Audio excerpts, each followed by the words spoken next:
Jean-Luc m'a dit, j'ai appris que tu veux vendre ton âme au diable pour avoir de l'argent.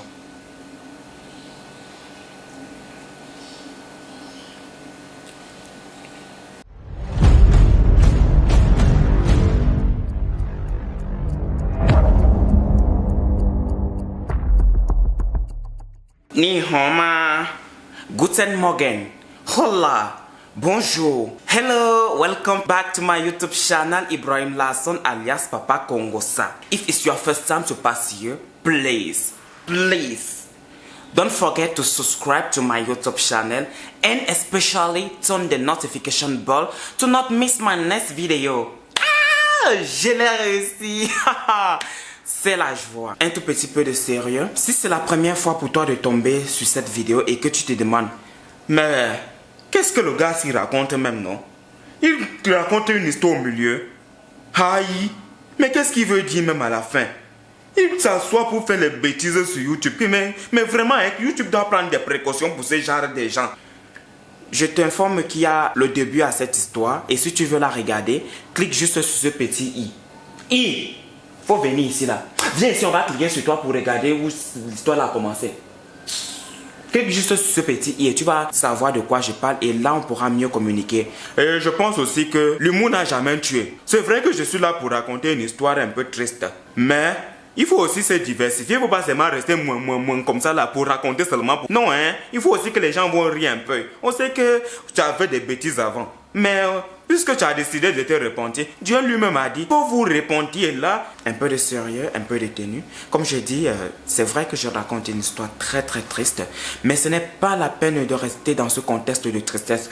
Pour ceux qui sont là depuis le début savent que Ibrahim Lasson, c'est un humoriste. Ibrahim Lasson, c'est une personne qui aime voir son entourage gay, c'est-à-dire joyeux. Donc, on n'est pas seulement là pour pleurer. C'est vrai que cette histoire fait pleurer. Cette histoire a touché plus d'une personne. Et je pense que grâce à cette histoire, je vais interpeller plusieurs morales. Et je vous ai dit dernièrement que à la quête aux solutions à mes problèmes, j'ai intégré plusieurs forums où on ne parlait que du bien de Satan. Où on ne disait que de belles choses à l'égard de l'être qui a voulu défier le Créateur. Et dans ces forums, dans l'un de ces forums, je suis entré en contact avec un Américain de la vingtaine. Il avait 19 ans et allait dans la vingtaine. Il avait en sa possession tous les biens terrestres. Il avait gagné le monde. À quoi sert-il de gagner le monde et de perdre son âme? Moi aussi, je voulais être comme lui parce que j'en avais marre d'être là sur terre pour juste accompagner des gens. Je voulais réécrire mon histoire. Je voulais mettre de la joie dans le cœur de mes parents. Je voulais rendre ma famille fière de moi.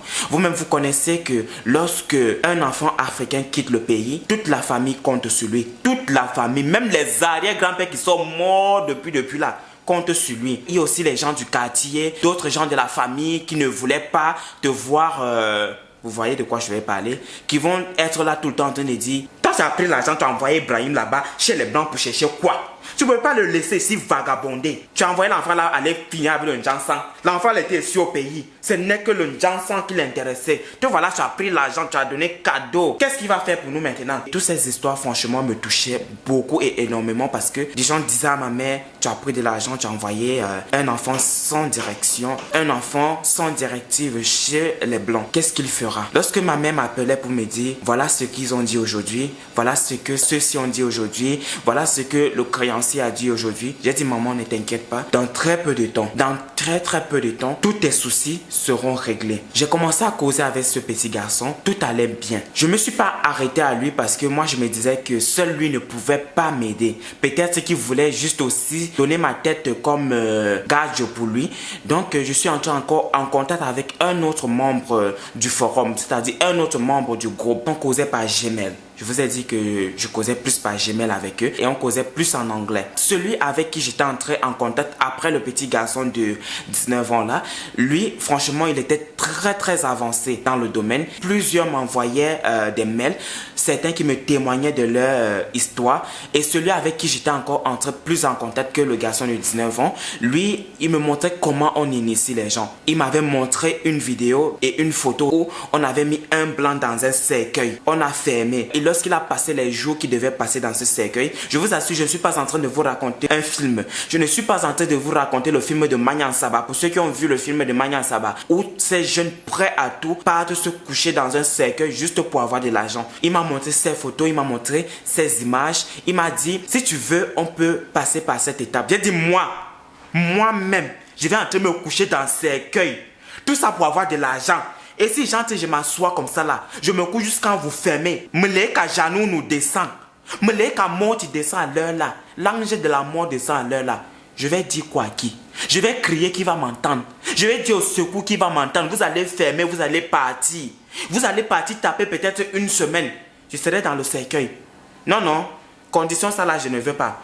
Oui, je ne veux pas ce genre de conditions. Pardon, cherchez une autre condition pour moi. Je vois souvent, on boit souvent le sang. Moi, c'est ça là j'ai envie de faire. Et je vous rappelle encore, si j'entre dans votre forum, si je suis entré dans votre forum, ce n'est pas pour vendre mes parents. Ce n'est pas pour que vous me demandez ma famille. Si je lutte ainsi, c'est pour ma famille. C'est pour mes proches que je suis en train de lutter ainsi. Alors de grâce, ne me demandez pas l'impossible. Donnez-moi juste ce que vous avez promis me donner, vu que vous ne m'avez pas demandé de l'argent en retour et vous ne m'avez pas demandé de tuer quelqu'un en retour. Donc, donnez-moi juste ce que vous allez me donner et de me donner une condition que je pourrais supporter. On causait tout le temps, on causait tous les jours, des temps passaient, des jours passaient et dans la vraie vie, j'étais une personne très joyeuse. Pour tous ceux qui me connaissent peuvent vous témoigner. Dans la vraie vie, je suis une personne gaie. Donc, je ris tout le temps. Tu ne pourras jamais savoir que je souffre. Tu ne pourras jamais savoir que Ibrahim a des soucis. Donc, ce qui fait qu'à l'école, tout le monde se disait que j'étais heureux, j'étais épanoui et que j'étais un enfant de riche. Parce que je cachais la pauvreté de mes parents. Je cachais ma souffrance. Mes professeurs avaient remarqué cette joie excessive. Et il y a juste une seule de mes camarades qui avait remarqué cette joie excessive. Elle avait dit, Ibrahim, non. Mais si tu es heureux n'importe comment, c'est pas comme ça que tu dois te comporter. Il y a quelque chose qui cloche. Cette fille s'appelait Sarah. Après Jean-Luc et Merveille, Sarah a pris la relève. 1000 fois et 1000 fois merci. Jean-Luc et Merveille, je ne cesserai jamais de leur dire merci. 1000 fois et 1000 fois merci. Parce que c'est ce qu'ils ont fait pour moi. Un être humain ordinaire ne peut pas faire cela. Pour quelqu'un qui ne connaît ni d'Adam ni d'Ève. Ça, c'était des anges. Dieu avait pris possession de leur corps. Voilà pourquoi ils m'ont pris, ils m'ont chargé sur leur dos, sans toutefois rien me demander en retour. Le jour où on a failli m'initier, ça faisait longtemps qu'on causait par Gmail. On a décidé de se partager nos WhatsApp pour mieux communiquer ensemble. Même avec le petit garçon, on a partagé nos WhatsApp. Et celui avec qui j'étais entré en contact, qui était plus avancé dans le domaine, on causait par WhatsApp aussi. Voilà que le jour où on devait m'initier, celui qui était avancé dans la secte m'a appelé. On a causé, même pour une personne qui ne comprenait pas l'anglais, savait que notre conversation était louche, qu'il y avait quelque chose en dessous. Voilà qu'on a causé. Il m'a dit que c'est aujourd'hui qu'on doit t'initier. Je lui ai demandé comment ça va se passer. Il m'a dit t'inquiète, on saura comment ça va se passer. Tu n'as rien à faire. Faut juste te préparer et nous on fera le reste. Dès que j'ai raccroché le téléphone puisque j'étais avec Merveille, elle m'a dit Ibrahim, il est bien vrai que je ne comprends pas l'anglais. Il est bien vrai que tu as wattisé même en anglais, je n'ai rien compris. Mais cette histoire n'est pas claire du tout. Cette histoire est vraiment louche. Qu'est-ce qui se passe? Et si je mens, s'il vous plaît, je voulais faire cette vidéo aujourd'hui avec Merveille et Jean-Luc, mais je suis allé au marché, je suis revenu faire le ménage dans la maison, ce qui m'a pris trop de temps, je ne suis plus allé faire la vidéo avec eux, mais je vais filmer une vidéo avec Jean-Luc et Merveille pour qu'ils puissent vous témoigner de l'authenticité de ce témoignage que je suis en train de vous rendre. Je filmerai aussi une vidéo avec Sarah et avec mes deux tatas ivoiriennes qui m'ont aidé ici pour qu'ils puissent vous certifier l'authenticité de cette histoire. Je ne suis pas là pour vous raconter un film Ibo. Je suis là pour vous témoigner de ce que j'ai vécu et d'interpeller certaines consciences, d'interpeller mes frères qui rêvent à tout prix quitter le pays, pensant que dès que tu quittes, tu vas trouver le bonheur. Non. Lorsque j'ai fini de converser avec le monsieur en question, Merveille m'a dit, Ibrahim, aujourd'hui là, tu vas sauf que me dire ce qui se passe. Tu es un garçon très mystérieux. Pour une personne qui souffre, pour une personne qui n'arrive pas à joindre les deux bouts, pour une personne dont la mère appelle tout le temps pour dire, mon fils, qu'est-ce qui se passe? Mon fils, pourquoi aujourd'hui? Pourquoi?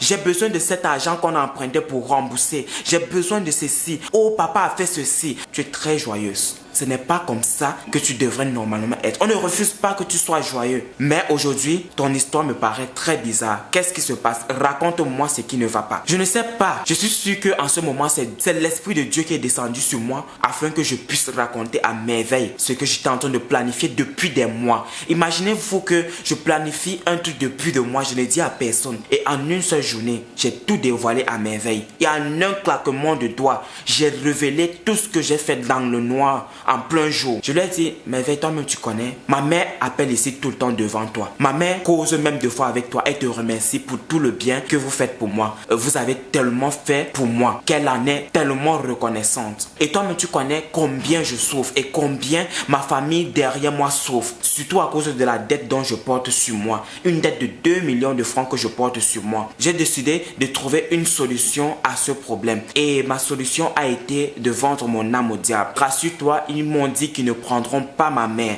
Ils m'ont rassuré qu'ils ne me demanderont pas mon père ni mes frères et sœurs. Donc, je suis prêt à franchir le cap. Je suis prêt à mettre le pied en avant pour pouvoir réussir ma vie. Il est bien vrai que certainement je ne serai pas heureux, mais j'aurais fait ce que certains attendent de moi. Ceux qui sont derrière moi attendent une richesse de moi. Attendent que je les appelle un jour et dis, je vous ai envoyé telle somme. Donc, je dois coûte que coûte chercher une solution à ce problème. Elle a dit, et tu as trouvé toutes les solutions. C'est en vendant ton âme au diable. J'ai dit oui, c'est la seule solution pour moi. Parce que j'ai essayé de tout faire. J'ai même postulé dans des centres d'appel et on ne m'appelle pas jusqu'à présent. C'est compliqué pour moi. Jusqu'à quand vais-je continuer à vivre à vos crochets, Jean-Luc et toi? Jusqu'à quand? Je suis fatigué et je pense que vous-même vous en êtes fatigué. Elle a dit, moi, je t'ai déjà dit un jour que je suis fatigué, Ibrahim, de te donner ma nourriture.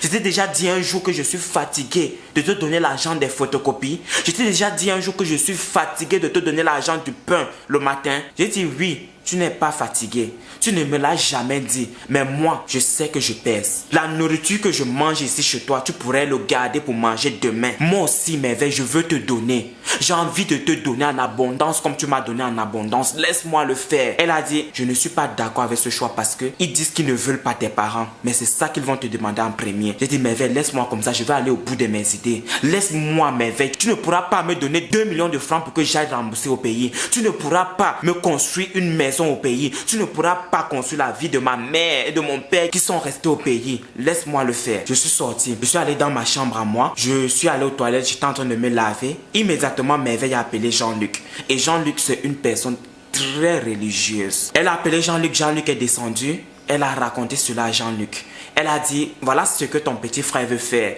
J'ai essayé de le raisonner et il n'a voulu rien entendre. Certainement, toi, tu pourras le raisonner. Mon téléphone a sonné, j'étais dans la douche en train de me laver. J'avais posé mon téléphone sur le lavabo. Je ne sais pas si on appelle ça lavabo. Là où on se brosse les dents là.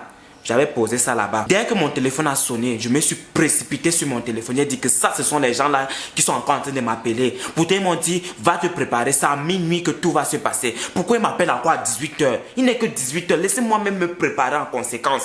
Ah, c'était Jean-Luc. J'ai décoché, m'a dit, où es-tu, Ibrahim? J'ai dit, je suis en train de me laver. Pourquoi Jean-Luc? Pourquoi Grand Écho? Parce que moi, je l'appelle Grand Écho, je l'appelle pas Jean-Luc. Pourquoi Grand Écho? Il m'a dit, viens immédiatement à la maison, presse le pas. Il dit, qu'est-ce qu'il y a? Merveille a chuté ou bien c'est comment? Il dit, viens vite à la maison, c'est très urgent. J'ai dit, hein, j'arrive, laisse-moi juste sortir de la douche, m'habiller et venir à la maison. Je suis sorti, je suis allé me préparer, je suis allé dans la chambre de merveille. Dès que je suis entré, Jean-Luc m'a dit, qu'est-ce que j'ai entendu? Et les gens, qu'est-ce que tu as encore entendu? Ouais, qu'est-ce que j'ai encore fait? Est-ce que Merveille t'a dit que j'ai pris quelque chose ici sans demander? Merveille t'a-t-elle dit que je suis venu prendre quelque chose ici là à son insu? Pardon Jean-Luc, je ne vole pas. Ma mère m'a appris à ne jamais voler chez les gens. Qu'est-ce que j'ai fait? Jean-Luc m'a dit, j'ai appris que tu veux vendre ton âme au diable pour avoir de l'argent.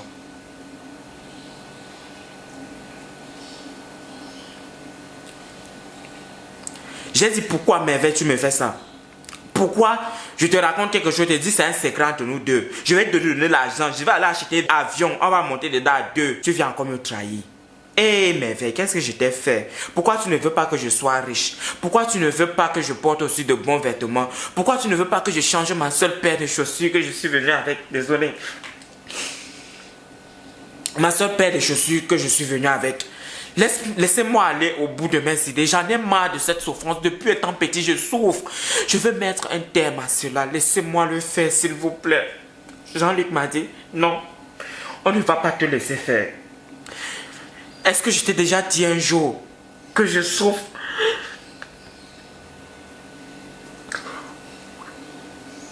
Je suis vraiment désolé.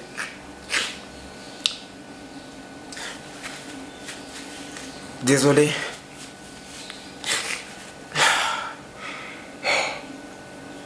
Est-ce que je t'ai déjà dit un jour que tu étais un poids pour moi? J'ai dit non, Jean-Luc, tu ne me l'as jamais dit. Est-ce que tu ne manges pas à ta faim? J'ai dit non, Jean-Luc, je mange à ma faim. Pourquoi tant de questionnements? Laissez-moi aller au bout de mes idées. Jean-Luc, depuis que je suis arrivé, je souffre. Si tu ne m'avais pas donné une couette, à présent, je pense que le froid m'aurait rongé tout le corps, je serais mort. Laissez-moi changer mon histoire. Laissez-moi réécrire ma vie, s'il vous plaît. Dieu n'est pas avec moi. Dieu m'a abandonné depuis longtemps. S'il vivait réellement, s'il existait réellement, je n'aurais pas souffert toute ma vie. Toute mon enfance. Je n'aurais pas souffert jusqu'à présent. Il a dit, non, je ne peux pas te laisser faire. Il y a des gens qui ne m'ont pas demandé de l'argent. Et ils ont promis qu'ils ne me demanderont pas ma mère et mon père. Pourquoi veux-tu me faire ça? Il a dit, non Ibrahim, ne le fais pas. J'ai une solution pour toi. J'ai une solution pour te sortir de cette vie. J'ai une solution pour t'aider parce que tu es déjà avancé. Le diable, il est déjà engagé dans ta vie. Tu l'as appelé de vive voix. Tu es passé par des intermédiaires. Tu l'as appelé et il est prêt à venir actuellement pour toi. Alors, laisse-moi t'aider. Laisse-moi t'aider. Je vous remercie d'avoir suivi mon histoire. Et pour la solution que Jean-Luc m'a proposée pour me sortir de cette affaire, je vous la raconterai dans une autre vidéo. Je pense que la vidéo est déjà assez longue ainsi. On se retrouve très bientôt pour la suite de mon histoire. Au revoir et que le Seigneur vous bénisse. Avant de commencer cette vidéo, je tiens à vous mettre en garde contre tous ces vendeurs d'illusions, contre tous ces frères qui vivent de l'autre côté de la rive et qui nous vendent un rêve interminable, qui nous vendent des contes de fées, qui nous disent que quand tu es de l'autre côté, forcément tu vas réussir ta vie, que dès que tu arrives, tu trouves un travail et tu t'en sors dans l'immédiat. Tout cela est faux. Partout dans le monde, il y a des réalités. Et dans mon cas, j'ai été victime de la vente d'illusions.